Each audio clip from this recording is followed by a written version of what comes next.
then, but Rosen says no American voter should be fooled. I spoke to him last week.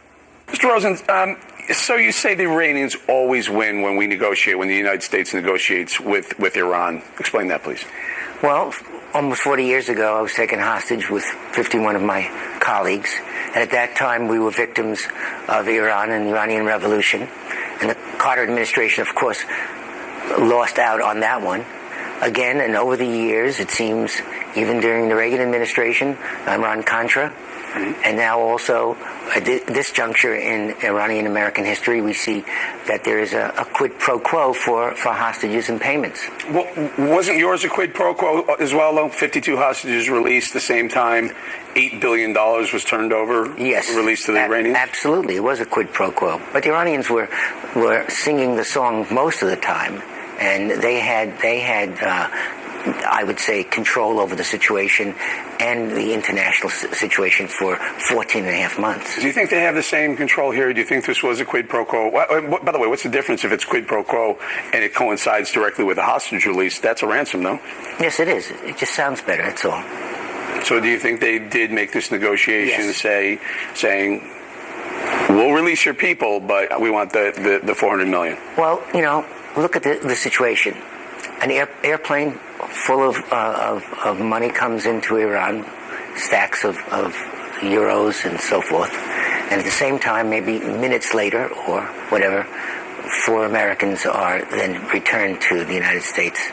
Yeah. It sounds like a quid pro quo to me. Well, I was just saying that it sounds like ransom and quid pro quo. And ransom. Tell me, your 444 days in captivity, were you involved? Did you hear about any of the negotiations that were going back and forth, or were you just kept completely separate from it? For 99% of the 444 days, I was incommunicado.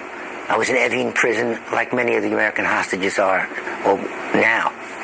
That prison was what I would say the maximum security prison. We were subjected to terror all the time, attempts at forcing us to say things that we did not want to say, using automatic weapons against our heads. We were terrorized, and those were terrifying moments in my life. Were you tortured?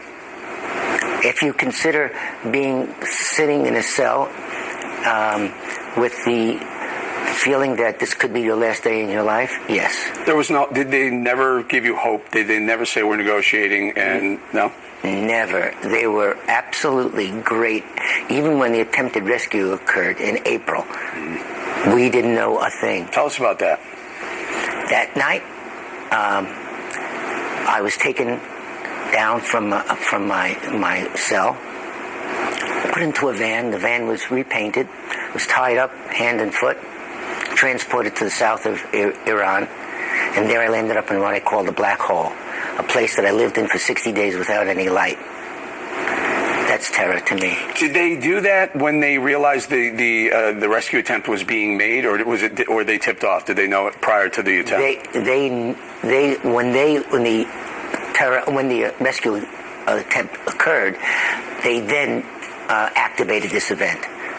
So they didn't know anything about it at all. The rescue attempt might have succeeded if we didn't have that accident in Tabas. Now, why do you think, and I only have about 30 seconds, so why do you think that some people would say that because Ronald Reagan was being sworn in and the Iranians were fearful of a Ronald Reagan presidency is the reason why this deal went together at that moment? I think at that time, the reason why it took place that way is because they wanted Carter to suffer. They wanted that to take place until the ultimate moment of his presidency. So he would never get a victory from Iran. Even if Carter offered the $8 billion, they wouldn't have taken it from him? No. All right. Barry Rosen, thank you very much. You're welcome. And remember to check out our podcast, The Contributing Factor. There's a new